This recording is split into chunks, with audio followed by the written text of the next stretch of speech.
Yes, my name here. Only a miserable day outside here at Macali. In a bit of a miserable weekend actually. Weather's been a bit ordinary. So just doing a bit of work in under the bonnet of the old Effie. Just doing a bit of tidying up. Just been fiddling around getting those relays sort of sorted and sitting a bit better there. Got a massive wiring here.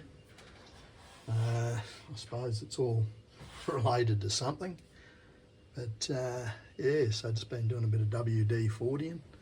Top of my air filter there's going a bit rusty, so I'll probably clean that down. Excuse me, I'm just yawning. It's a bit like that today. Clean that down and I might paint that, I think, because the chrome's starting to go a bit rusty, so if I put a bit of blue paint on, it'll probably look good. She's a bit grubby and under the old bonnet here. It's not rusty, it's good for rust actually. I've treated around these seams and that, and with the what is it, this stuff here, CRC rust converter. So it's supposed to neutralise it. I've got to clean it up. I've got to clean up all in under here. These old engines, I was just going to say before I started waffling about other stuff, these old engines are very simple, easy to work on. I understand them fairly well.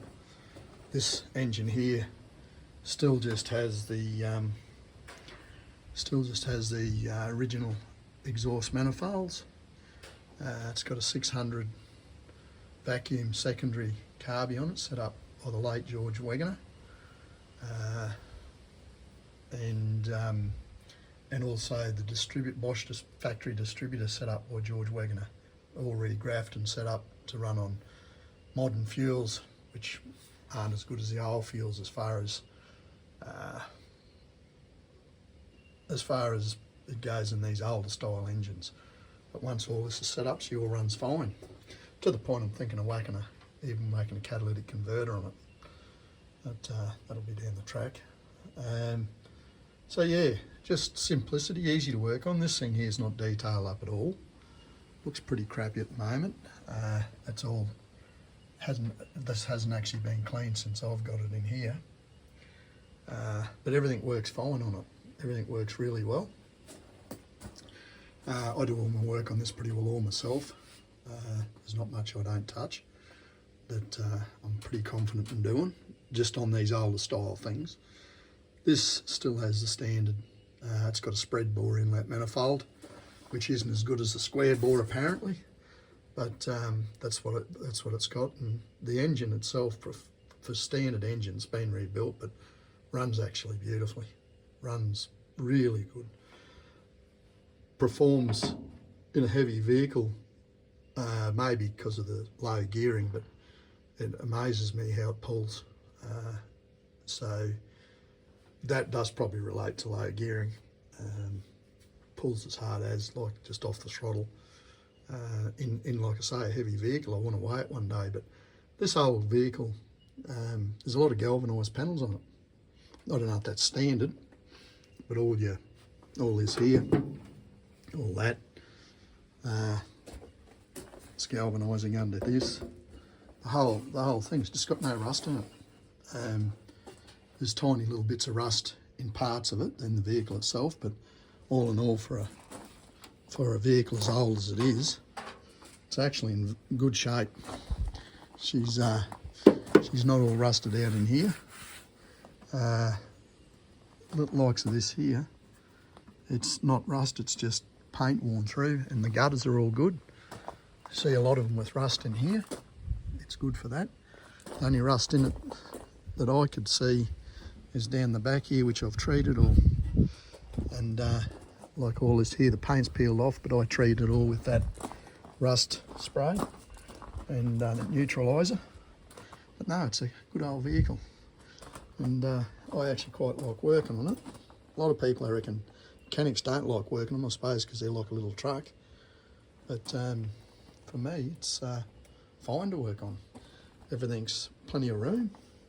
But you've got, if you put this big old 351 Cleveland in under the bonnet of a car, things get tight, whereas this thing here, there's room everywhere. You just get on a little, for me, being a little short ass, I just get on a little stand or a little tiny, like a little ladder, that thing there, and up see I go, and I can just get into those plugs and whatever I need to get into as easy as. But no, look at that, how simple, close all the fuel filter, fuel pump, everything. No power steering on this. Yeah, that's the only repairs in this vehicle that obviously I don't know from the body. There might be bits of bulge over here and there, but the repairs that have been done in this vehicle is on the floor here. Seeing the likes of that there, they've done a good job. Plated that and plated in on the floor, and they've obviously plated the floor up, but they've done a really good job of doing it. Rust doesn't bother me for the simple reason you can repair it, and you can repair it and do a better job than they were original. But no, the cab itself's in pretty good nick, or as old bloke I used to know, is in pretty good buckle. But look, I'm going to leave it that. Very basic inside.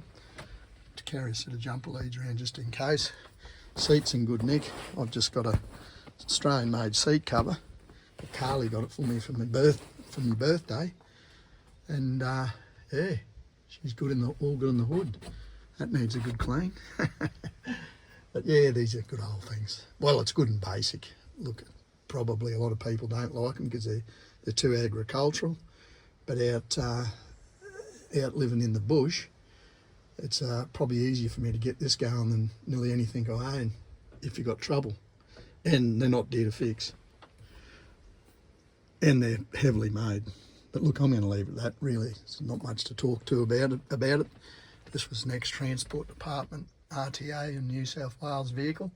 Was yellow. There's bits of yellow over it everywhere. I'll just show you. So it obviously, I don't know if it's come out white, then it's been painted yellow. See the likes of there. But there, yellow over it everywhere. Many moons ago when it was new. But she's got over 520 or 510,000 kilometres on it. Still the original engine block as I understand. She's a factory 351 and she's a factory 4-speed manual, because I looked up the guff on it last night just to make sure. But yeah, a big earth strap. I've got to get new hinges on there. They're all worn out. But on saying that, they're again not extremely dear. Everything's pretty agricultural, heavy duty. You know, I don't think these things were meant to be on the road nearly 50 years after they were made, but there's still a fair few floating around. Oh, not a fair few, but you still see a few. We're going to leave that. Swano Mick, under the bonnet of the old Cleveland powered, Aussie Cleveland, which I really like. See down here, she's not a D block, that's the Aussie marking there. And the American one is like a D on there. And she's got the small port heads on it, there's Aussie heads. It's a closed chamber. There's no markings, no twos or nothing on the heads, where they normally have them marked if they're a 2V or a 4V, and the American stuff. In Australia it's all closed chamber 302 heads, what the Americans would call 302 heads. They're a closed chamber cylinder head. Silver rocker covers, that's factory. Rightio. Swano Mick from Macali. You'll have a lovely day. It's bloody cold here and miserable. Mizzly, drizzly. That's Mizzles, Conondale for drizzle. Swano Mick out.